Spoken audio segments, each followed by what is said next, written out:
Well, the holiday season comes with cheer, faith, and goodwill towards others, no matter what they might look like or where they come from.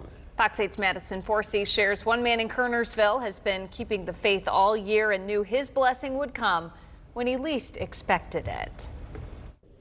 Gabriel has always been a man of faith. I thank the Lord every day for every day I woke up. Those conversations are a guiding force in his life, in good times and in bad. Well, in 2020, my wife passed. I was living with my stepdaughter, her boyfriend, and his father.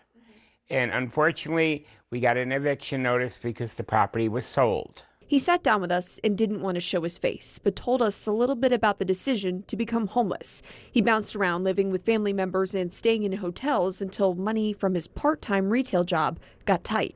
Unfortunately, I felt I couldn't do that anymore. And it got to the point where I had a choice, my device or my home. My device is my only connection to work, to family, to everybody. He set up a tent behind his work, but was eventually asked to leave. He dragged this duffel bag around town, walking 20,000 steps a day. His search for peace landed him on this bench in front of Pizza Hut on South Main Street in Kernersville. And I was sleeping there almost every night. That's when Heather Bowden noticed Gabriel on her way into Planet Fitness. I thought about him all day long and about how cold it was going to be.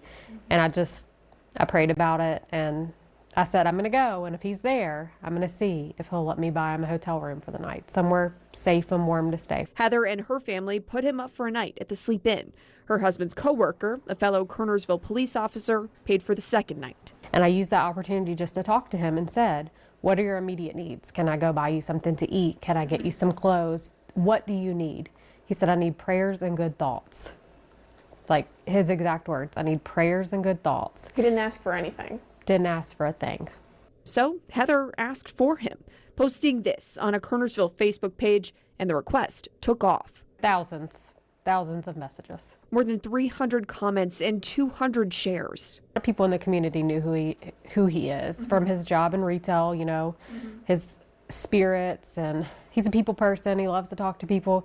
He's very easy to remember. Now Gabriel has a place to stay until the end of the year. Clothes and even some of his meals paid for. We all need that reminder that, that there's good people in the world and that people will help their neighbors and help each other out. Heather and a handful of others are helping Gabriel by driving him to work and finding the right documents so he can apply for disability and food stamps, giving him a blessing he never expected. You sound very hopeful for the future, but I think you were hopeful this entire time. I have been. I just knew the Lord was, I was in a situation, and I look at it as the Lord was trying to teach me something. He gave me a different perspective on this world. What did you learn? What do you think he taught you? He taught me that don't judge people from the outside. I had learned this before, and I somewhat had forgotten it. But don't judge the person sitting there that looks homeless because you don't know his story or her story. Don't judge someone who's looking for help. A practice in faith we could all learn from this holiday season. In Kernersville, Madison Forsey, Fox 8 News. And the next hurdle for Gabriel once he's able to get his benefits is affordable housing. Most places have a year-long wait list. The pair hopes this also opens up a conversation about resources for the homeless in Kernersville.